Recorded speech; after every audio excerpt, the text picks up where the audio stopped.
That's part of the appeal of Christianity to begin with, is the idea of redemption, of forgiveness of sins, because we all have things we regret. And yeah.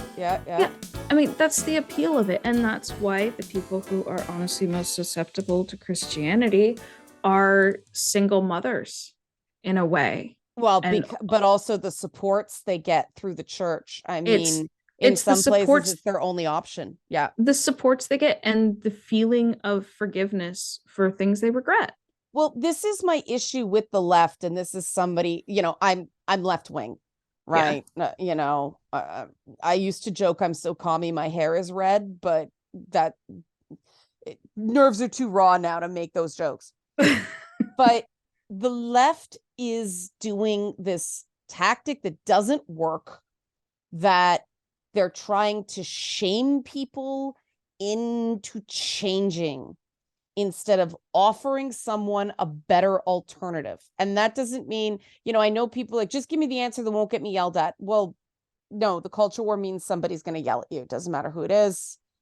It's also, we cannot build a strong society on people who just say what won't get them in trouble, because we need people to be able to think for themselves. Well, and it's the question of, is this worth getting someone in trouble over, right? I think we all agree that whether somebody plays a video game is an amoral act, not an immoral act.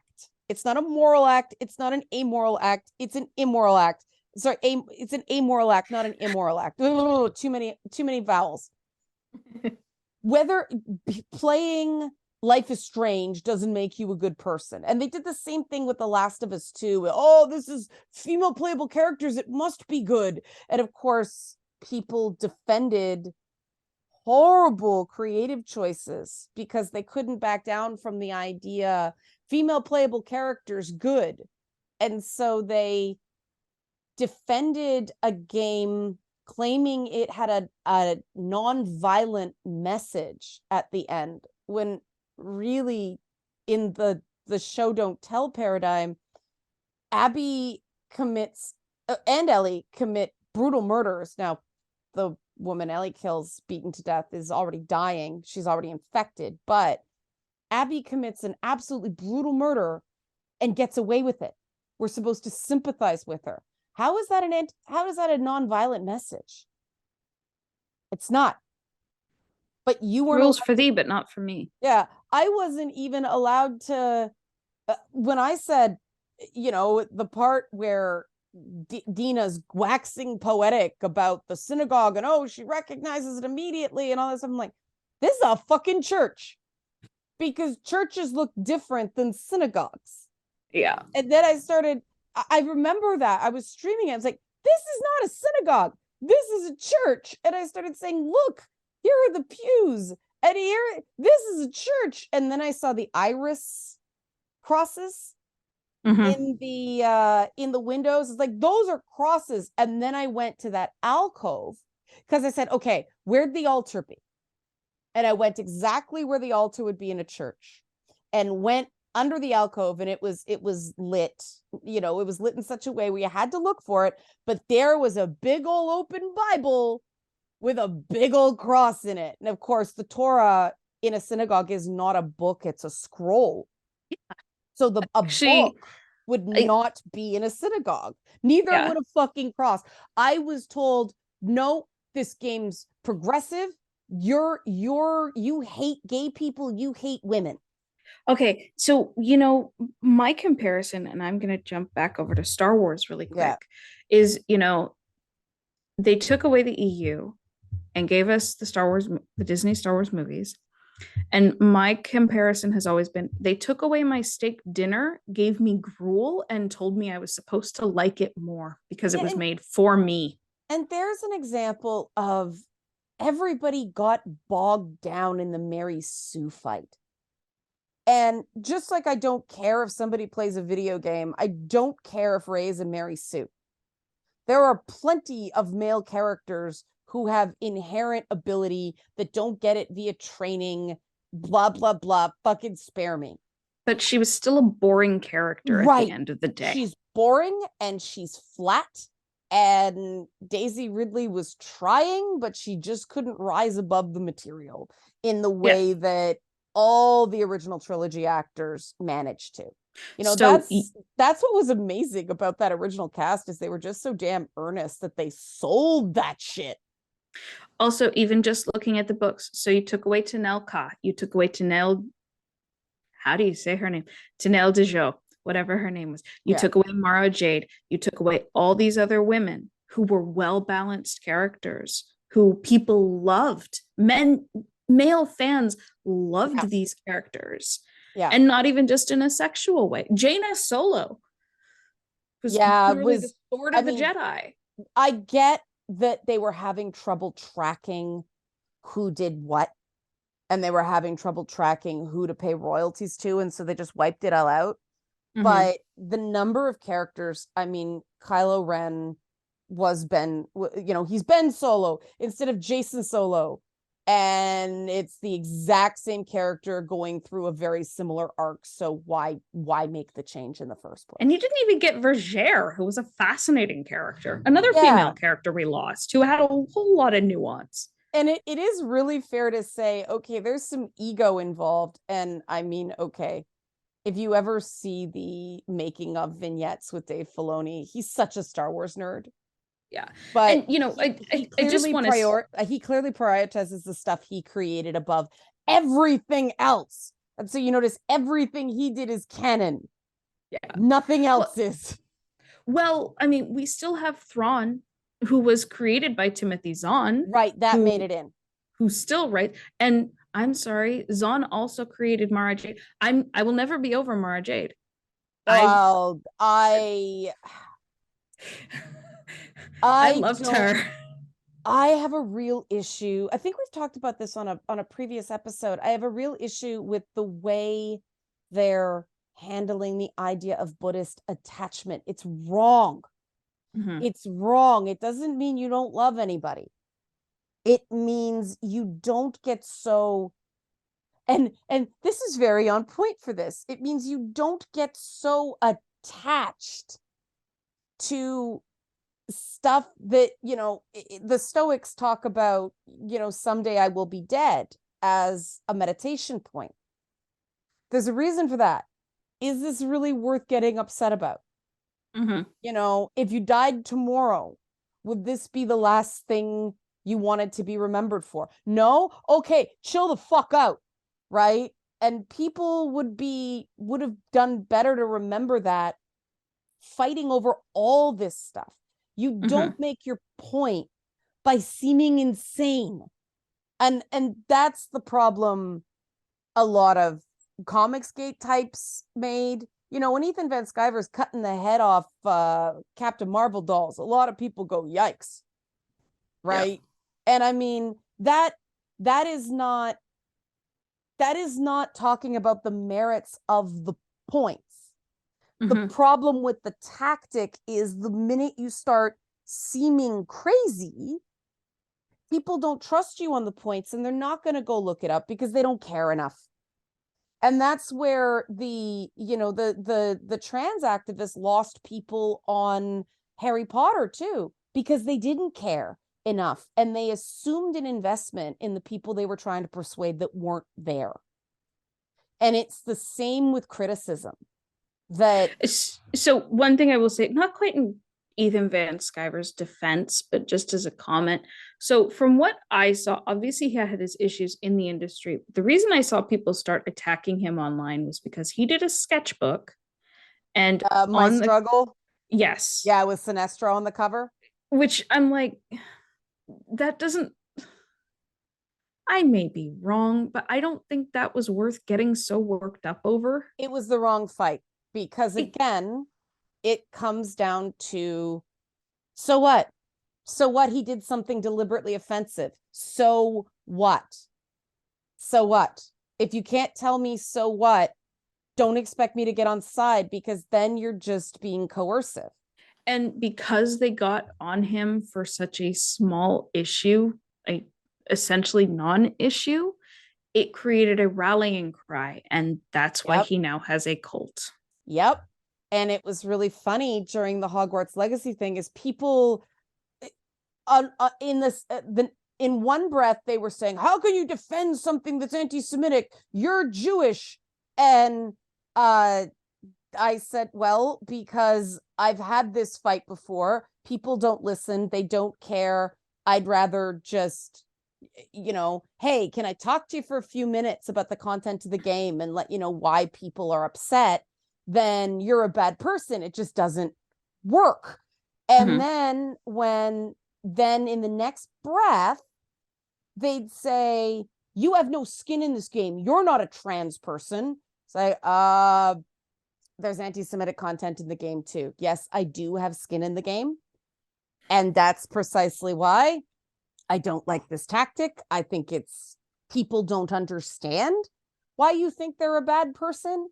And so they just go into this protective crouch and you've lost them. And I am consistent because one of the things that I think is a problem in nerd spaces is that there's a low level of charisma is a dump stat for a lot of people. I'll just say it that way, right? They don't know how to be charming. There's a lot of awkwardness. There's also a lot of trauma, and there's a lot of reactance.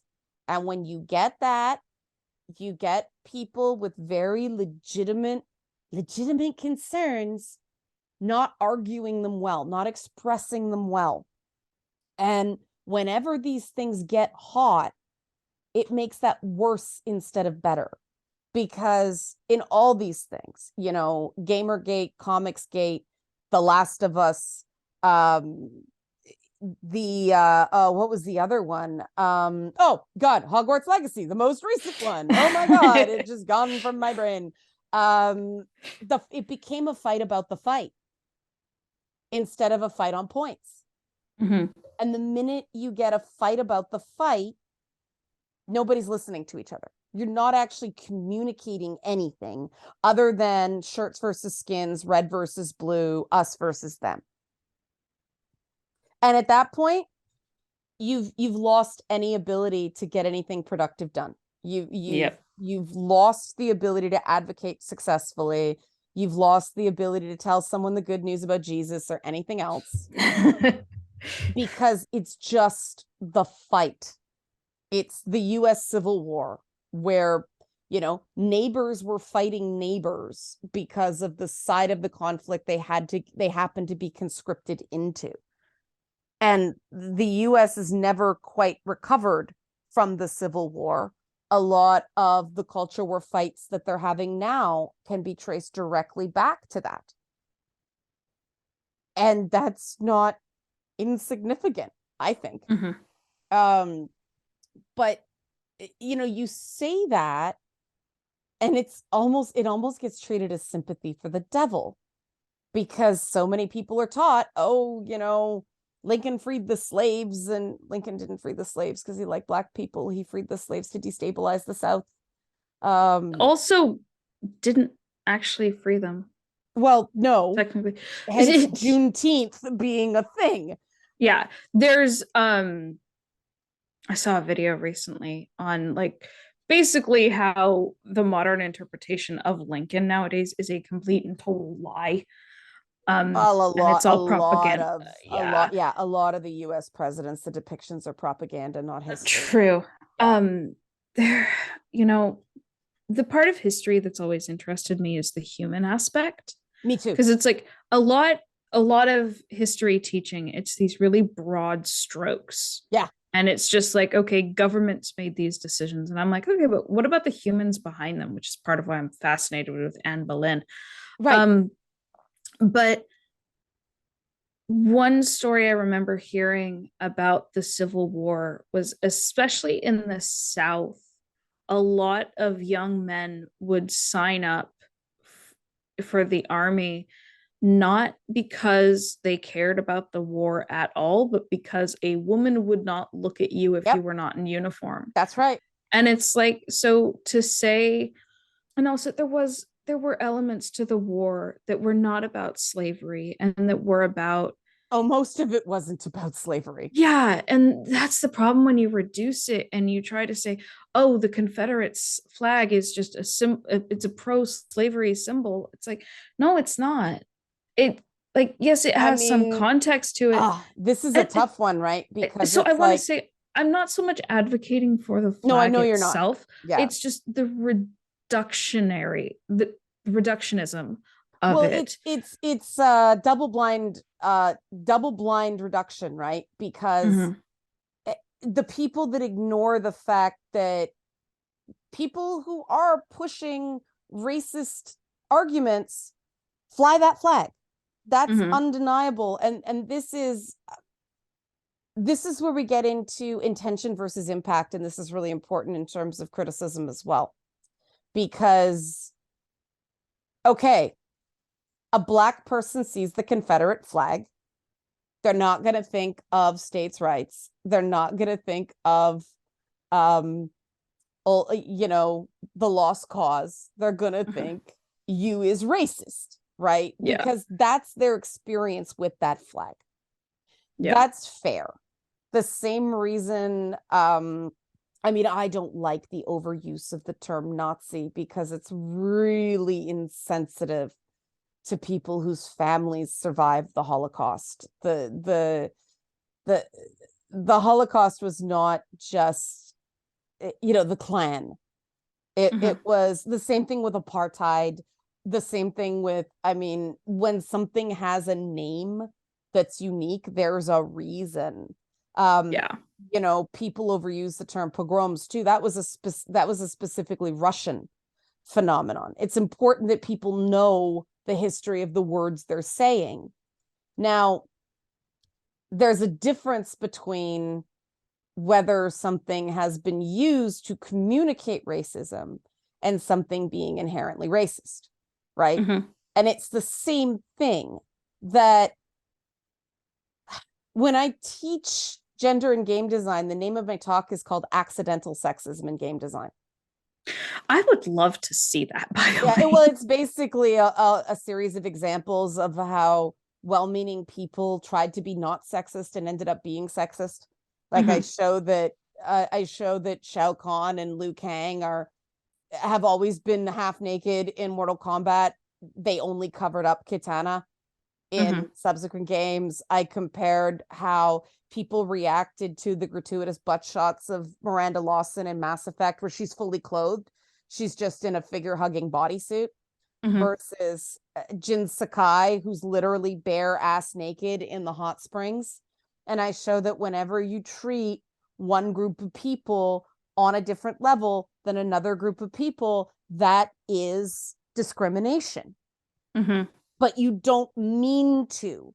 Most people don't wake up and go, I'm going to be sexist today, right? And I know that that's not the left wing consensus. The left wing consensus is it doesn't matter what you intended if someone was offended.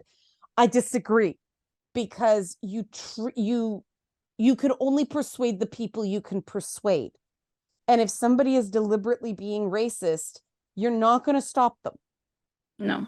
You can only And you can only convince the people who don't do it deliberately. I'm landing on how to talk to creators, how to talk to specifically, in this case, female creators. But whatever I try to target, it's funny because I do these. I don't know if you've noticed, people are like, oh my God, this is not just something that men do, or this is not just something that women do. Men do it too. The same thing happens on Manly Monday, and they don't recognize that I'm talking to men on Manly mhm. Monday. So I talk about men to men. Same thing we do two women talking. We're two women talking. So we're Mhm. talking about women's issues sometimes. And you can't talk about everybody all the time at once. You can't. Oh, and if you try, you will fail. It's the same Right. thing as what is it? Aesop's fable. He who attempts to please everyone pleases Pleases no no one. one. That's right. And so in this case, we are talking about the unique sensitivities that female creators, women creators, I will say there's a charge on the word female now. I don't even like it. But when female is used as a noun, it like females instead of women. When it's an adjective, it's just another word for women, right? Womanly creators. There we go. But there are specific sensitivities because female creators get a unique type of crap. Sexism is real. That doesn't mean all criticism is sexism. Yeah. And honestly, I don't think we even hit on most of the points I wanted to bring Well, up. okay, but now's the time to bring it up, right? But I want to circle back because I do think there are more and less effective ways to deliver criticism on this point, especially when, for instance, you are saying that a female character is unlikable. That's a hot button. Mm-hmm. But in the case of, say, Abby from The Last of Us, it's central to the execution of that story. It is the point that the game is trying to force. Okay, right? Here's my thing. And here's my test, basically. Okay. If Abby were a male, would she be more likable? Oh, fuck no. Exactly. So it's like in that case. Yeah, actually, I'd argue she'd probably be less so because she'd be seen as more responsible for her actions. Okay. So if Ray were male, would it still be a boring character? I would argue she'd get an easier ride. Possibly. Yeah. I personally would still find the whole thing uninteresting. I think there would be less argument about her inherent merits and more about a shitty script. Yes. She'd been a male character. Yes. So that's what I mean, is it's like, okay, if you flipped the genders, now also, if Harry Potter were a girl, what would we think of that character? Well, the Moaning Myrtle scene where she's sexually harassing him would have been seen very differently. When he's being tortured by Umbridge, that would have been seen as over the line. Mm-hmm. And I mean, that would really change the whole thing about him being a vessel for Voldemort. And I think Harry Potter as a character, despite many people pointing out that he is a Gary Stu or a Mary Sue, it's written better because there's actually stuff to the character. Whereas with Abby or Ray, if you were to switch them, the only differences would really be society's reaction. It wouldn't change the story itself all that much. Well, the interesting thing about Harry Potter is she whiffs on the commitment to making him unlikable. Right? Oh no, it was all Voldemort's control that was making him such a raging asshole in books 5 and 6. It wasn't him, it was Voldemort. And I think that Harry was a giant asshole.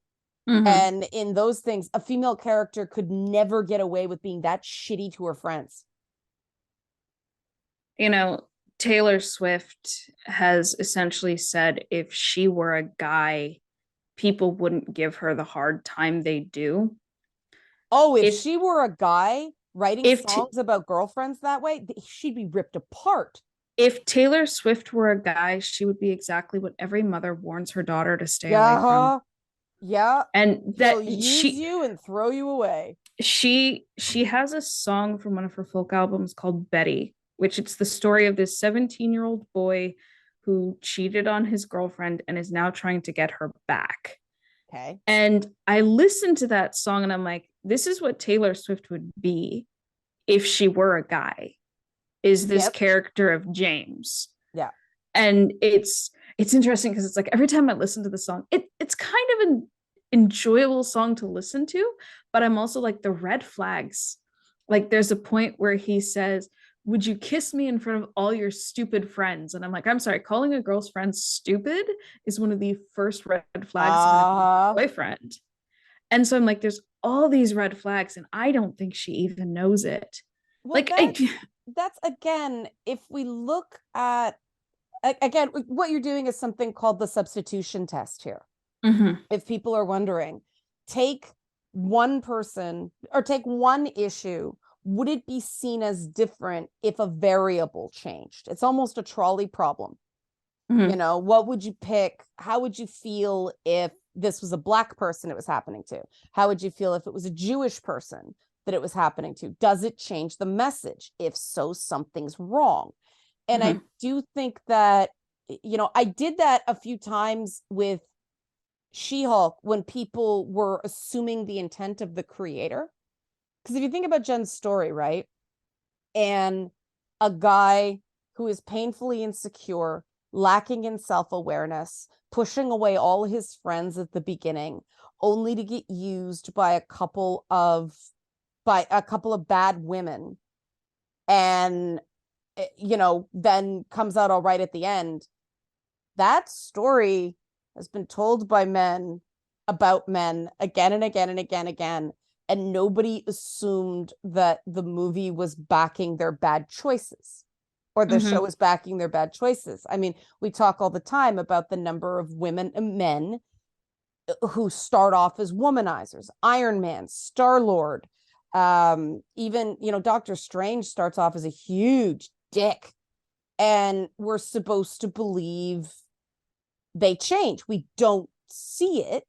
They fall in love with one woman. We don't get enough emotional depth to see how they treat her long term, but we're supposed to be sympathetic to those guys, even recognizing their flaws. For whatever reason, people couldn't do that with a female character. And what I kept hearing was, that's not what they intended. That's not what they intended. But that's what I saw watching the show. I was laughing. The reason it's funny instead of tragic is because she's a disaster.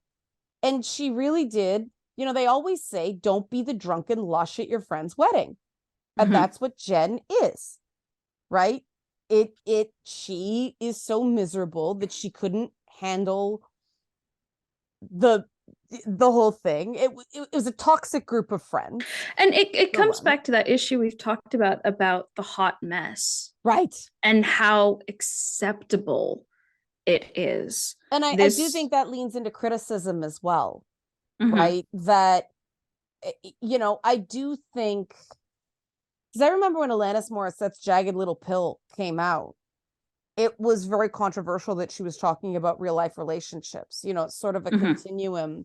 With You're So Vain, nobody knew who that song was really about. Well, on Jagged Little Pill, I mean, the rumors were, it was Dave Coulier. I remember one song, it was a guy from Full House. I think we talked about this, but yeah, you know, we know who the songs are about Taylor Swift, and this is my issue. She's humiliating these men. And I put myself, as somebody who has been deliberately humiliated by bad actors, I end up identifying with the dudes. And I can't with Taylor. And if she weren't so purposeful about it, I don't think I would, like,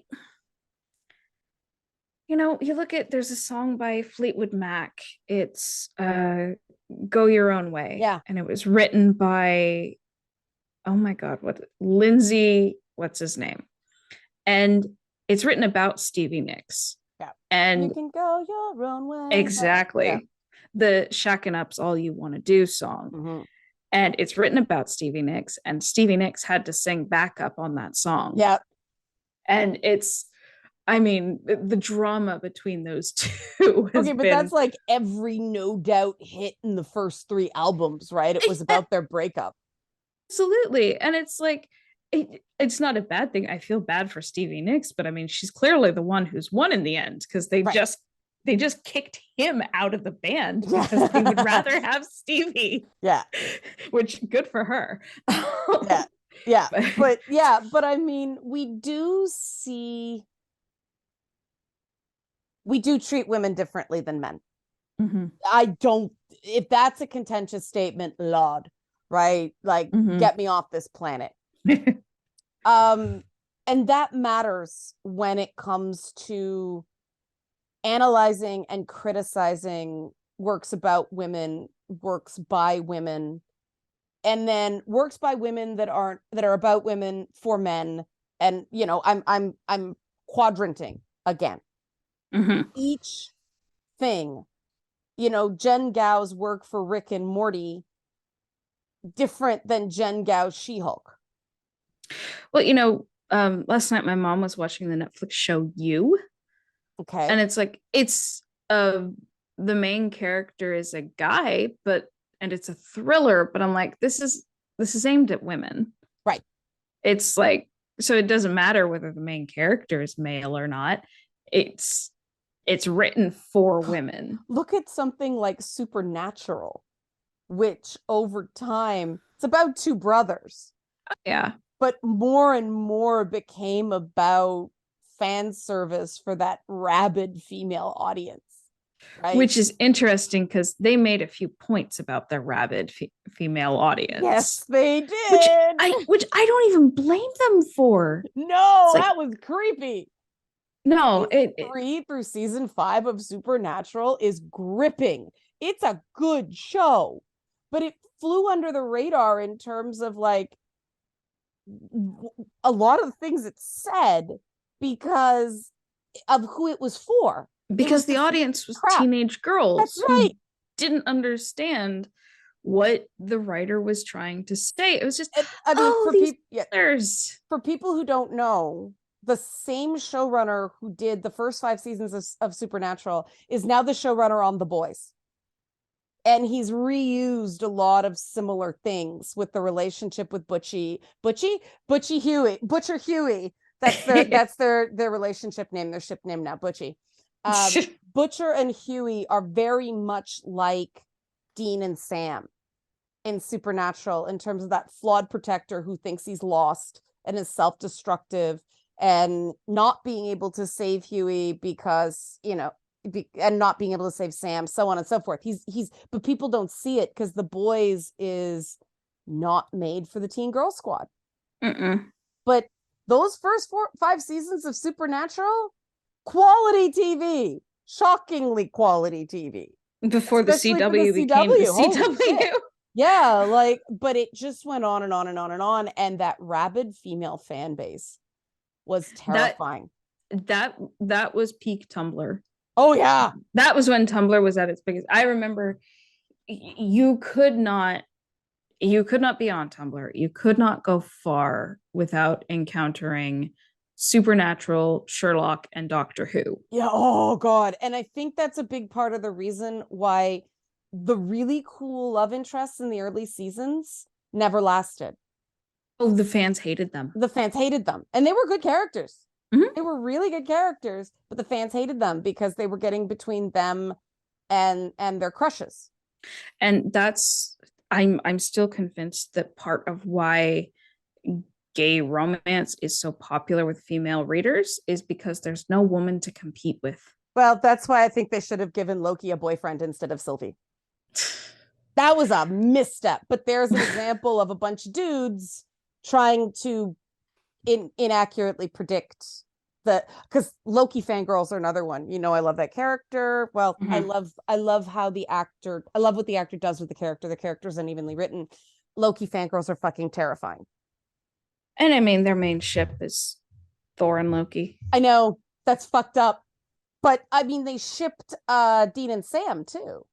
Oh yeah, no, incest is huge in fandom. Could you imagine if a show for men shipped 2 sisters? People would be freaking. The Frozen fandom does it. That's freaking weird. It's weird. Oh yeah. And because the trope with women tends to be a guy sleeping with 2 sisters, right? Twins in a trapeze is what it used to be called. But it's seen as a very different thing. And that very different thing is a factor when you start talking about stuff. You want to talk about Amy Palladini's stuff as well. Yes, I do. Yeah, because that's stuff that I do think gets not enough criticism. I have so much to say. about Amy Sherman-Palladino Okay, for people and who her stuff? don't know, what has she done? So people know the shows. So Amy Sherman-Palladino is the creator of Gilmore Girls and The Marvelous Mrs. Maisel, which on the surface are two shows that are very different, but having watched all of Mrs. Maisel so far, and my mom has been watching Gilmore Girls, I found a few similarities. And it got me thinking about Amy Sherman-Palladino. Well, the And relationship between Lorelai and her mother and Maisel and her mother is very similar. I can see that. Yeah. It is very similar, except Rose, who's Midge's mother on Maisel, is far more neurotic. Right. But it's interesting because Sherman-Palladino is very clearly a feminist, and she's very clearly aiming for that, but off about it. And it took me a while to figure it out. And because you see it in Mrs. Maisel, she comes to it's the late 50s. The show just, I think it's 1961 now in the show. And I mean, the last episode of season 4 had this, it's she's on stage and it's supposed to be a comedy sketch in a burlesque club, but it ends up being talking about her ex-father-in-law who's was dying in the hospital, and the whole thing turned into women are more important than God. Whoa. Yeah. And I mean, it's an interesting point where it's like, okay, so everyone makes a big deal about the doctors who come in and they have their clipboard and their paper and there's a pen in their pocket and they're very important. And they come in. Yes.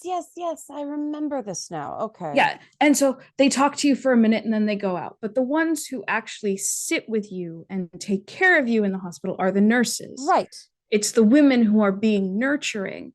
And so that's where she comes to, we talk about the doctor is the most important, but someday we'll discover the woman is more important than God, which I'm like, okay, okay, that's a leap, but I see where you're coming from, but I also don't think you're right. Well, yeah, close, swing and a miss, right? Yes. But it was a very well written moment. I enjoyed it.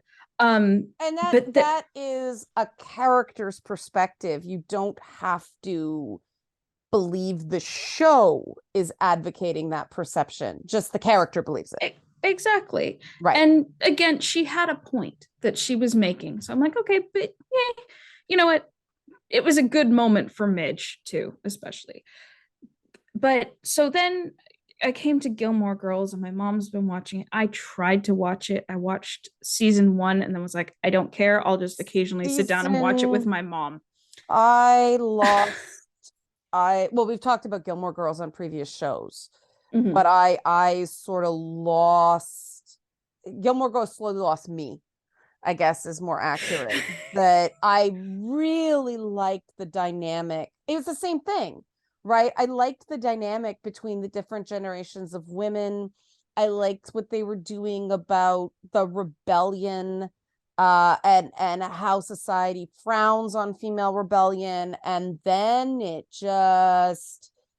Well, it's really interesting because I found a quote of when she was talking about how she created the show and it made me think of you.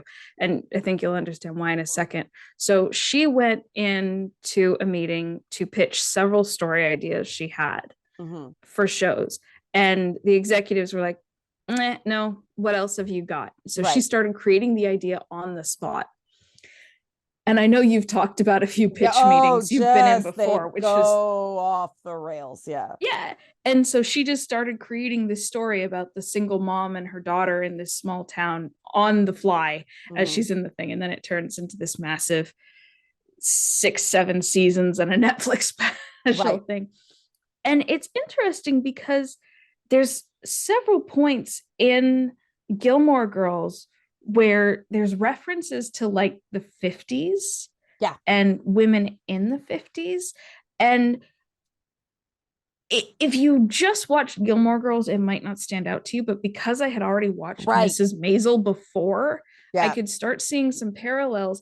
And I'm coming to the conclusion So Amy Sherman-Palladino has said she was raised kind of Jewish. Yep. So it's like she has Jewish heritage, but her family wasn't actually Well, practicing. she probably had the customs, the cultural customs, but not the religious underpinning. And that is actually relevant. Keep going, because that's relevant to why there's so much 50s.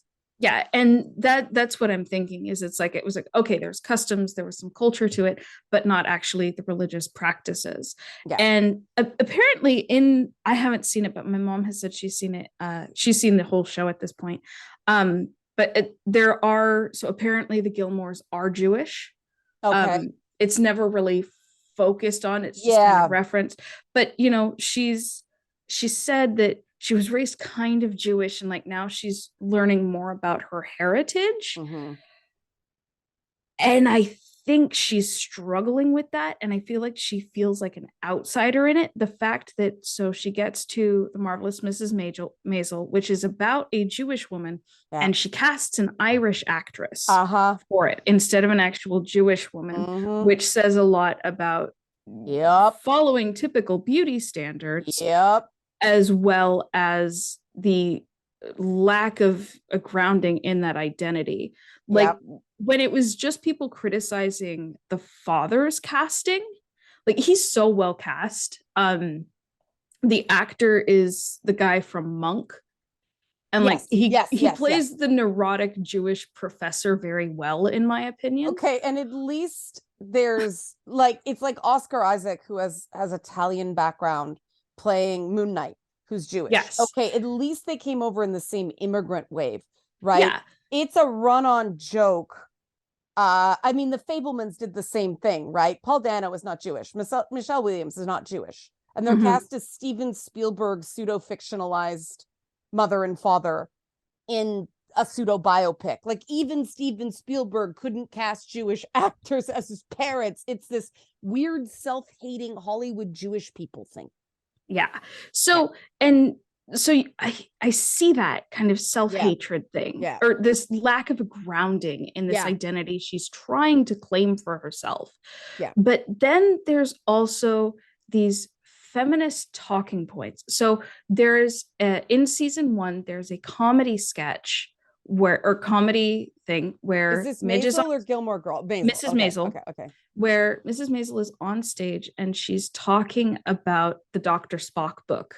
That's right. Which was basically the book for mothers at the time. And she's complaining about how it says, oh, you're a woman, you'll know what's best for your children. And she's like, but what if I don't? What if I'm not meant to be a mother? The thing is, throughout the entire series, Midge is the mom friend. Like, she's at a drag performance in Paris in season 2 and runs up behind one of them to tuck their zipper in. Because she's that kind of mom friend. She does the little things. She looks after it. I don't know if that's deliberate or that's just self-insert, the same way Gilmore Girls had a lot of feelings of. I think it's a bit of both. Because I think she is trying to live up to this feminist standard of a woman doesn't have to be a mother. A woman doesn't have to have this automatic understanding of what it means to be a mother. But I think Amy Sherman-Palladino wants the traditional gender roles, but I think she has a decidedly feminine energy that she doesn't know how to deal with, because she's trying to fit a feminist standard that is not accepting of femininity. I mean, there's a reason a lot of the second wave feminists, like the prominent second wave feminists, were Jewish women. Like that's not an accident, because obviously, and hence back to the 50s, they tried so hard to be the perfect homemakers, because obviously there's a pretty big power base in the home with Jewish women, right? But and then with kosher things, this is something I really struggle with. I keep kosher, but I do kosher light, and so I get that, well, if you don't do everything, you don't do it at all. It's like, fuck you, that's not what the book says. but it is that combination of that perfect 50s housewife marketing thing, the cleanliness taboos that go into kosher stuff, and then that thing that you talked about, that women women run the home. Jewish families, that is on steroids, right? And so you have these very well educated Jewish women in the 1960s who thought that was a way to break free of that cycle. And I mean, that's where a lot of the feminist anger in 60s writing is not, like, it's directed at men, but it is very much, and this is why we talk about constructs, right? The reason Simone de Beauvoir caught with the women of the 1960s is because, it was that construct of woman that there's a lot of stuff grafted on that isn't just existing with a uterus and eggs and breasts and so on and so forth. It's what that meant, what the expectations were because of that, and the juxtaposition between that and the Enlightenment teachings that these girls were getting in school, which is everybody's supposed to be individuals and act in accordance with their natures. You can't have both. Now, of course, most of the Enlightenment stuff was directed at men. But that's where the dichotomy comes from. And sadly, not much has changed based on how we murder ourselves because of these social expectations. When we talk about internalized misogyny, that thing that allegedly I have, I really give Bella Ramsey credit because she's so damn young. And she's got it more down than Amy Sherman-Palladino on this thing. Because she said, I wear dresses and I play these parts because it's fun to be people that aren't me. And she says that she's bothered when people call her a strong woman or a strong young woman, because she's like, well, that's great. That's a wonderful thing. It's just not me, because she identifies as non-binary. I'm like, go kid. Like, what? And it's that self-actualization that I think she had because she had a very unique upbringing. And she uses any pronouns, so it's allowed to call her she. I checked. And I think that part of the reason the whole non-binary designation is so contentious in the way more second waivers and some third waivers are afraid of it is because they have defined femininity via suffering. Why wouldn't somebody check out of that? I think I've mentioned this to you. My one concern with the whole non-binary thing is I worry that it just solidifies gender norms and gender stereotypes, because a lot of it is, oh, well, from what I've seen, there's a lot of people who are just like, oh, well, I just don't feel like a stereotypical male, or I don't feel like a stereotypical woman, so I'm not. And I'm like, I feel that's not what it is. But okay, this is one of these legitimate concerns or valid concerns that is getting lumped in with the J.K. Rowling shit, right? Yeah, and it's like, I'm not saying that I don't consider it valid at all. It's just I feel like that is an unintended consequence that may come from it. Well, and it's not a consequence of that. It's actually more tied to, we make being a woman feel inherently shitty. And I think we all get times where we're sick of it. And I admit, I waffle back and forth about whether I'm not a woman or I just hate being one. Right? Like this is something I work out a lot. I mean, Beelzebub is pretty much that anger in a nutshell. And she uses humor to cope and a whole bunch of stuff. But Beelzebub is bad at being a succubus. Because she's goofy. And that's something a lot of people miss in the character, because it's the corset, the cleavage, and all that stuff. But she's a succubus nerd. And that, of course, that came out of being basically accused of being a gender traitor and literally the devil. That was the origin of that character. Thanks, Zoe Quinn. And that was my cope. And I do see in things like Gilmore Girls and stuff like that, the mess is coming out of that. And I think it's why people understandably feel attacked for being a woman when the mess is criticized. Right. And part of the reason people think I'm a whole bunch of nasty things, I'm older, I'm more over it. Right. Women can't walk into Hollywood cold in their 40s anymore. You have to be 20 something and already connected for you to be able to work in your 40s, because they only want to give you a chance when you're young and will work for nothing and be treated like shit. So one other layer I want to add to Amy Sherman-Palladino is I cannot find any writing credits from before she was married. Very likely not. And that doesn't mean she wasn't a good writer. You have to be attached to a man somehow who will vouch for you in Hollywood. Yeah. And her husband is also a writer. Right. He's worked on Family Guy. He's worked on several big shows. He works on all her shows as well. Right. And I sometimes wonder, because I found very little on her when I looked her up, because I was trying to find some answers. And I found very little, but I almost wonder if she has, my theory, obviously, is there is that she has this feminine energy that she doesn't know how to embrace because it conflicts with the feminist messaging she's been taught. Right. But I think there's also a level of guilt in the fact that she got her job because of imposter syndrome. Married. And the thing is, everybody gets their job in Hollywood through connections. Everybody. Everybody. I mean, Lena Dunham is only a thing because of Judd Apatow.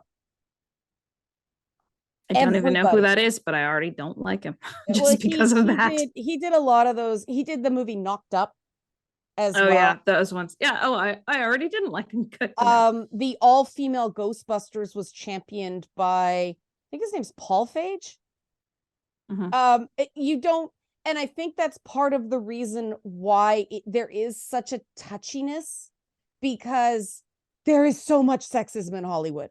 I cannot, that's what, with the She-Hulk thing, it's like everything that got on the screen, Kevin Feige had to approve. So it got through the dick filter with him. The problem is not the women.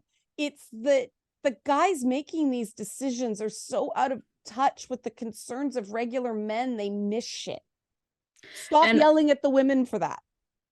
And I think there is also just Hollywood has its own culture. It's fucked. Yeah. You spend too much time in LA, you start losing the ability to connect with regular people. Yeah. I think we definitely see that, I think. Well, there were so many things about, it was interesting because I had Tristan's getting name dropped a lot on this particular topic. It was on Nerdette's stream and we were talking about She-Hulk, and I said, that end thing where, Scar and Hulk show up at the family thing wearing like Hawaiian shirts and it looks weird. And I said, oh, come on. That's you just got off a plane. The plane was late. You didn't have time to go back to the hotel and change thing. And there was this dead silence. I said, you guys have never experienced this? And they said, no. It's like, oh, must be a California thing. Because you're cramming it in so much, right? And LA is such an expensive city that you literally overschedule packing in every moment. So if your plane is late or you're delayed at LAX, You don't have time to change. You got to go to the event because and LA's so big, right? That if you go to the hotel, your hotel could be 45 minutes away from where you're going. And then a 30 minutes from the airport. So at that point, you're an hour and 15 minutes late. You don't do that. You go to the event looking weird because you're in your travel clothes. that was an experience, because it's not there's an example of, it's not just woman is too big. It was a particular experience in a particular part of the country that it's California woman. It's California woman. And I think the show's, it is set in California, isn't it? Because she's on the Disney lot at one part. So, and I've been in those meeting rooms and everything like that when I did meetings at Disney. I'm like, I know that's actually the lot. Oh my God, that's so cool. Like, that's the cafeteria. But again, that's a very unique experience, right? That people don't know why that's cool. And that's fair. And so then again, we get into is it really about the gender, and can we really separate gender from everything else that's going on in a situation like that? No, we can't. And I do think that anytime somebody goes, this is fair criticism, I caught myself doing it earlier, that's a tell that someone's questioning whether it actually is. You're second guessing whether you're being fair or whether you're because I have, and again, I can't talk about it because people haven't seen it. No, my God, spoiler. But there's one particular thing that somebody warned me about in The Last of Us that he's like, it bothered me. I'm pretty sure it's going to bother you. It's classic Druckmann. Fuck that guy. I didn't believe you. I believe you now. And it has to do with a hypersexualized depiction of a woman for no good fucking reason. Right? And it's blurred because Bella Ramsey's so awesome in that show. I don't want to have to go after it on those grounds. Druckmann has a pattern of this shit. I'm pegging it now, guys. Next, Joss Whedon. Same tells. I am not accusing him of anything. I'm just saying the problems in the work are the same.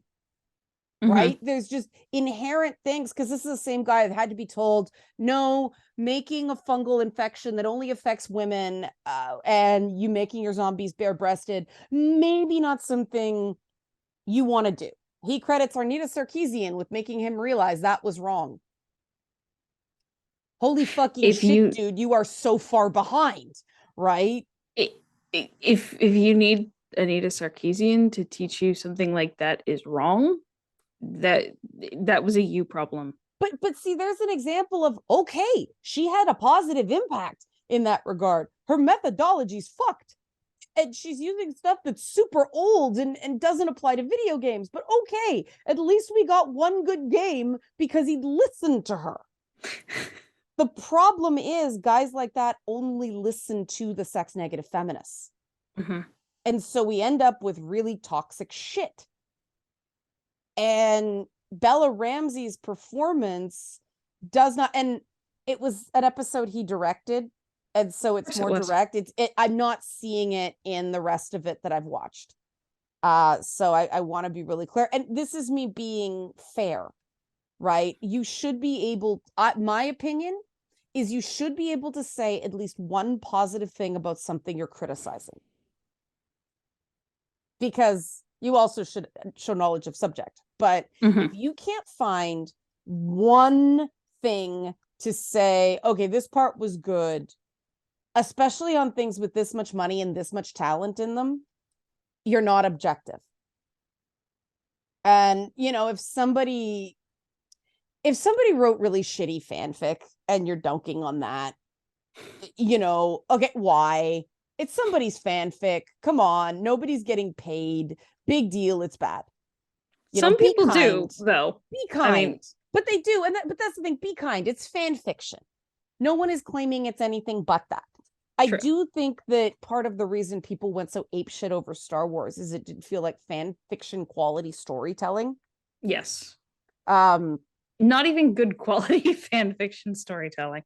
But so what makes you more, because I know there are things that I've read and you know, the guy I referenced earlier who basically said, you remind me of my mother. And I mean, the first thing I thought was, it's a word I don't use, but I'll be honest here. The first thing I thought of is, well, that's you remind me of my mother and I hate that bitch comment. That is not what I said in public. And that's not what I said before on this topic. But that I just dismissed him and I laughed. And it's like, this is ridiculous. He's ascribing motivations I don't have. He's jumping to huge conclusions. And it's all because, holy shit, dude, you have an Electra complex of some kind. You know, that's a joke. I'm not serious. I'm not assuming his intents, but that's a marker of someone when you're seeing the mother you can't stand in another woman. That's a you problem. Right? And that doesn't mean he didn't have a legit shitty mother. And he wasn't horribly mistreated by the woman. All that's probably valid. Don't take that out on other people. And don't start jumping at shadows and seeing ghosts because of that bad experience. And, you know, I say this as somebody who had to go through that process, who had to deal with my trauma and integrate it Professor Hulk style into the rest of me, you know? So I'm not telling anybody to do anything I haven't done. And, you know, I said the same shitty things to people before I did the work. And so I'm not saying this as somebody who, oh, you just hate women. No, I'm saying this, you know, I was you. I know the signs. You deserve better than this. But others, you know, I remember with Boss Fight initially when, forget what it was, but I remember Anne Reardon. I mean, Anne Reardon's a parody of Ayn Rand. She's intentionally a cringeworthy character. She's supposed to grate. And I kept getting all these things. Oh, that's cringe. That's cringe. That's so cringe. They did the same thing with Princess Sparkle Muffin's drinking problem. And it's like, do you guys not see that it's deliberate? That's why it's funny. Like, this one word just got used as such a clobber, like such a cudgel. And of course, awkward comedy's back now. So now it's cool. But that's another criticism. I could say, oh, you're being sexist and can't handle a woman being funny, which is what Anita Sarkeesian accused people of. And you better be funny if you're going to level that. Yeah. And I mean, I've done enough in comedy to be reasonably certain that I am mildly amusing, right? But I don't feel the need to do that because that is just, to me, it was more, there's a certain cohort, a certain age cohort that uses the term cringe. And they have something of an unsophisticated palate for comedy, shall we say? Well, yeah. That's what I wrote it off to more than my gender. I still completely dismissed the criticism because, well, yeah, yes, these characters are having cringeworthy moments. That's the whole idea. It was like proto She-Hulk. You know, Princess Sparkle Muffin was getting drunk because, well, she was sheltered. And because it's the callback to Boss Fight when the evil queen got her drunk. But it was also a comedic moment showing that, you know, what should have killed her turned her into just that party girl lush. And it was hot mess princess. Because I wanted to play with the trope. I wanted to show that the damsel in distress is not inherently bad to women. It's not inherently limiting. It's a starting point. I mean, we know I agree with that. Well, yeah, and that's, I mean, guys love Princess Sparkle Muffin, which I think is funny. Because I expected that character to be an annoying one-off. But guys get what I'm doing with these flawed characters. A lot of the comments where that's cringe, were from women.